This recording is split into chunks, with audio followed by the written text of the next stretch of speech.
दर्शन करने में मन नहीं लगेगा। यही भगवान से विनती करते हैं कि ये ठीक हो जाए।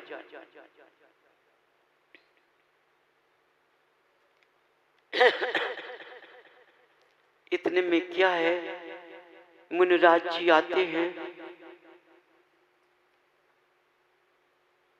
मुनिराज जी का झुंड आता है और दोनों पति पत्नी पक्षी को लेकर बैठे हैं। तो दोनों पति पत्नी मुनिराज के चरणों में लौट जाते हैं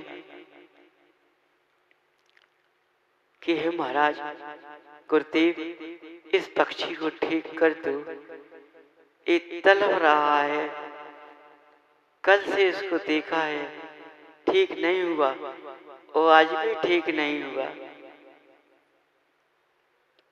मुनिराज जी क्या कहते हैं, सेठ जी उस भाव में ऐसा उसने कर्म किया है, इसलिए उसको सजा तो मिलेगी ही। ठीक है, तुम्हारी भावना अच्छी है, मैं उस पर अपनी पीछे फेर देता हूं।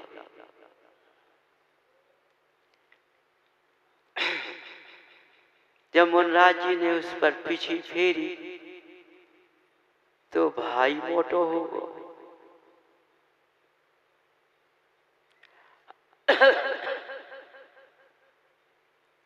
बोले सेठ जी अब ये ठीक हो जाएगा। ठीक है गुरुवर, आपकी दुआ काम करे। मुनिराज जी साथ चले गए। बोले देखो सेठ जी, उस पक्षी के चक्कर में पड़ा है, वो पक्षी ठीक नहीं होना है। इस तरह से तीसरा दिन निकाल दिया उसने, लेकिन पक्षी को नहीं छोड़ा उसने। सेठानी ने भगवान से विनय लगा रहा है, उस पर हाथ फेरता है और रोता है। जब 5 दिन इस तरह हो जाते हैं, जल नहीं मिला,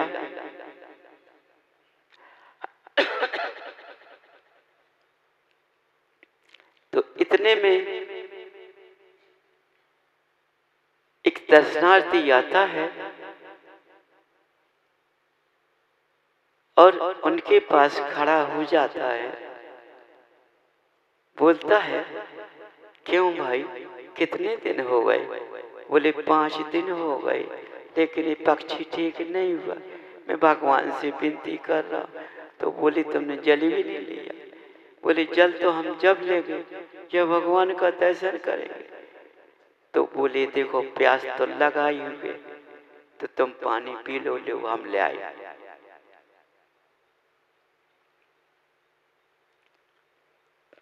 तो सेठानी कहते हैं आप धन्य हैं, आप महान हैं, लेकिन हम जल पी नहीं सकते हैं, क्योंकि जब तक भगवान का दर्शन मुझको नहीं हुआ है, जब तक हम जल ग्रहण नहीं कर सकते हैं। ऐसा मैंने अपना नियम ले लिया है। दोनों पति पत्नी ने वो समझाने लगता है, वो समझाने लगता है। बोले भाई आप किसी प्रकार से हमको मत समझाइए, हम एक जरा भी आपकी बात को स्वीकार नहीं कर सकते हैं, न इसको छोड़ सकते हैं। जब तक ये ठीक नहीं होगा, जब तक हम जिनालय पहुंच नहीं पाएंगे। अब जो भगवान को मेरा करना होगा वही होगा।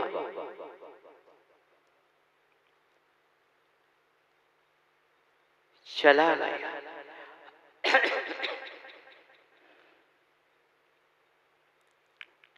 इस तरह से उसको फिर एक जोड़ा आया,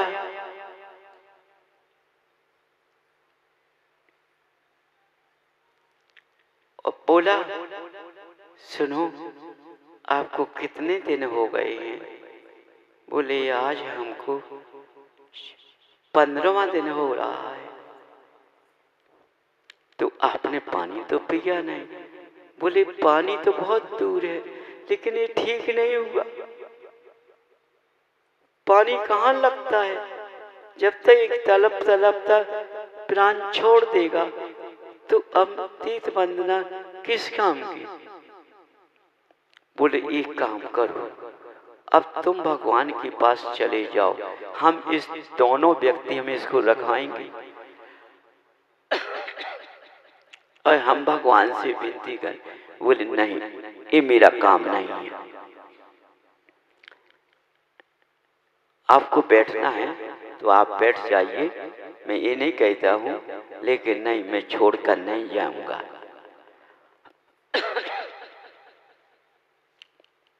देखो समझ गए सब लोग।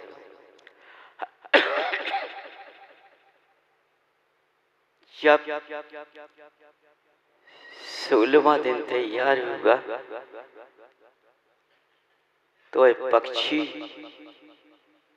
सोच रहा है, धन्य श्रेष्ठ सेठानी को जल भी नहीं लिया है और 15 दिन बिता दिया है, अब मुझको अपनी काया बदल लेने दो।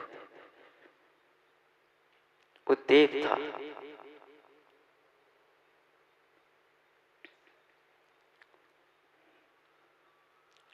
और जो परीक्षा पे आए थे वो भी देव थे।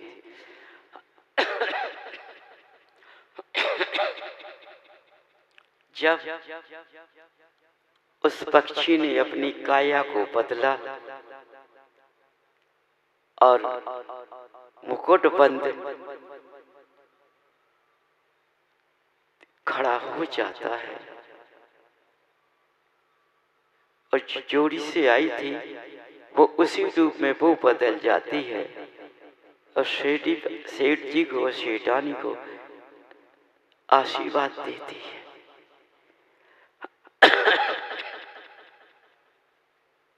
सेठ जी, तुम दोनों स्वर्ग में जाओगे, आगे तुम उत्तम पात्र बनोगे।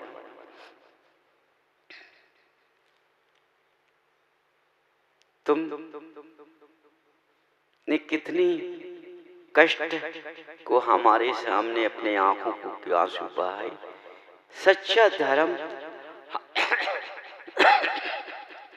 और सच्चा दर्शन तुम्हारे अंदर ही है।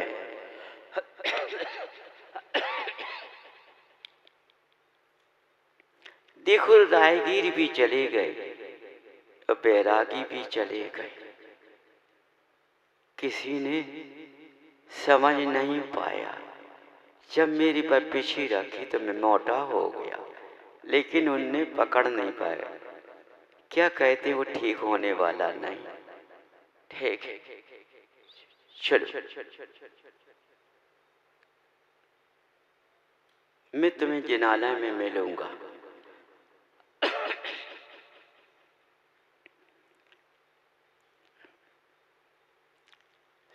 पहुंचो। दोनों पति पत्नी जब जिनालय पहुंचते हैं, पक्षी वहीं तड़पता हुआ सामने पड़ा है। सेठ सेठानी वहीं तुरंत भगवान से विनती करते हैं और मुनराज आ जाते हैं। सेठ जी देखो, उसकी आयु कर्म का संस्कार नहीं है, इसलिए भगवान से विनती करो, अच्छी बात है, लेकिन ठीक होने वाला नहीं। बोले नहीं मुनराज जी, आप जाने क्या कह रहे हो, ये ठीक होगा। मेरी भक्ति में कमी होगी तो नहीं कह सकता हूँ, लेकिन मेरी भक्ति में कमी नहीं होगी तो इस पक्षी को ठीक होना पड़ेगा। दोनों पति पत्नी भगवान के चरण में लौट जाते हैं और पक्षी अपनी माया को बदल देता है, खड़ा हो जाता है। मुनराज जी रह जाते हैं। कहिए, आपने तो बैराग ले लिया है, तुम्हारी कैसी भावना है? देखो, ये गृहस्थ का जीवन का व्यक्ति कितने जिससे जल नहीं लिया, और सोचो उसने कितनी तड़फन करते हुए परीक्षा पर उतर गए, लेकिन तुमने जरा भी ध्यान नहीं दिया कि मैं तो इसी धर्म पर उतरा हूं, मेरे सामने कोई जीव कष्ट में नहीं होना चाहिए। मेरा धर्म बोलता है कि मेरी पीछे से हर जीव के कष्ट दूर हो। नहीं, इसलिए मुनराज जी तुमने पद धारण किया है। हो सकता है कि केवल तुमने पेट भोजन का संस्कार किया है, और वह भगवान के सामने से अलोप हो गया।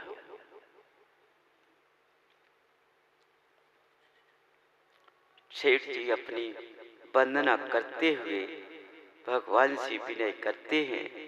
इसके बाद जब अपने स्थान पर आते हैं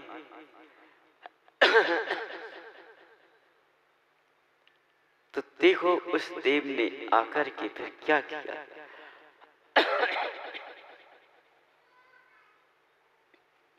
जब उसने खाना बनाया तैयार शेटानी ने किया, तो क्या बन जाता है? फकीर बन के आ जाता है।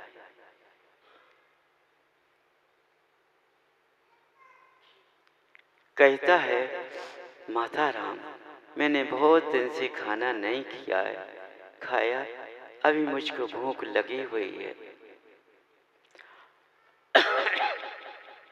सेठ जी कहते हैं, देखो ये फकीर कितने दिन से भूखा है, इसको खाना परोस दो पहले।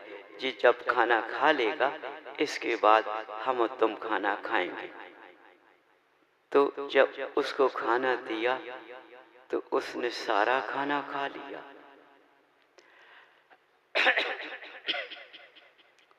सारा खाना खा लिया।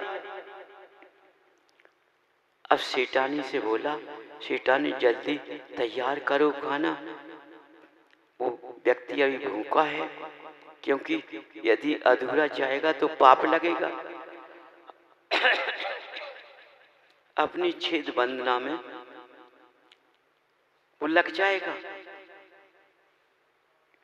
सेठानी ने तुरंत आटा को माड़ा, फिर सब्जी तैयार की, और फकीर बैठा रहा। और फिर उसने खाना बना के तैयार, माने सेठ जी जितना आटा लिए थे उस सारे आटा का भोजन कर गया। उसने कुछ नहीं बचने दिया। जब समझ गया कि अब इनकी उसमें अंदर में आटा नहीं है, तो बोला, सेठ जी आप लोग अब भोजन कर लेना, हमारी भूख तृप्त हो चुकी है और तुमने आज मेरी तृप्त कर दी है। और चला जाता है। क्या होता है? सेठ जी बोलते हैं, हम जाके दाल चाल आटा ले आते हैं और फिर तुम तैयार करना भोजन। माने उसकी भूख तृप्त हो चुकी है और चला गया है, क्योंकि नहीं खेती थी तो भूखा रहता, पाप का बंद लगता। इस तरह से सेठ जी जब सौदा लेने जाते हैं तो दुकान खुली नहीं मिलती है।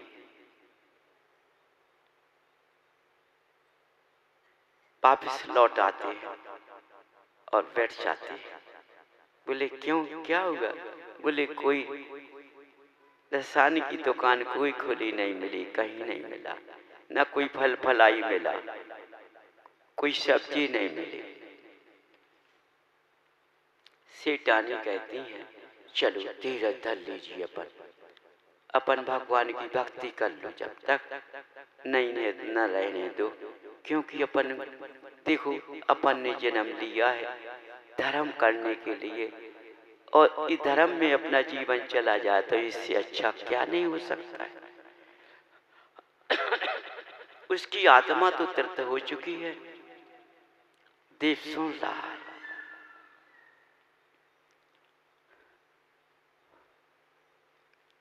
देव मुस्कुरा जाता है और उसका आटा माटा दाल चावल सब चाहिए तहीं हो जाते हैं, और उनकी रोटी बनी हुई सब्जी बनी हुई बर्तनों में रखी हुई है।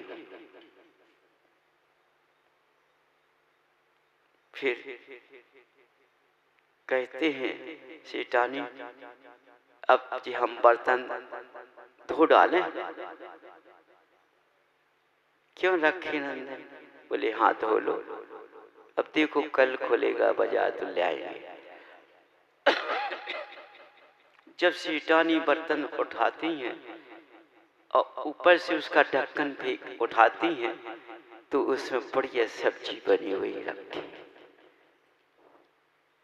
डिब्बे का खोला तो बढ़िया रोटी रखी हुई हर प्रकार का, जब और डिब्बे खोले तो पकवान रखे हुए हैं, और देखा तो इतनी किस्म की मिठाई रखी है। सेठ जी कहते हैं क्यों सेठानी, ये तो बताओ, ये तो हम कछु लाई नहीं है, ये कहाँ से आ गई? तुम कहीं से चुपचाप ले आई हो क्या? नहीं, प्राणपति में कहीं नहीं है आपको छोड़कर। देखो छेद वंदना की भगवान की कुछ महिमा है ना। देखो उस भिखारी बेचारा भूखा था, उसकी आत्मा संतुष्ट हो चुकी है ना। तो भगवान ने तो आती होगी, ठीक है पहले एक काम करो, अपन भक्ति कर लो पहले, फिर भगवान से विनती करके भोजन करो। दोनों पति पत्नी भगवान की भक्ति में लीन हो जाती हैं तो आवाज आती है सेठ जी तुम बहुत महान हो, तुम्हारा शहरों में स्थान खाली पड़ा हुआ है,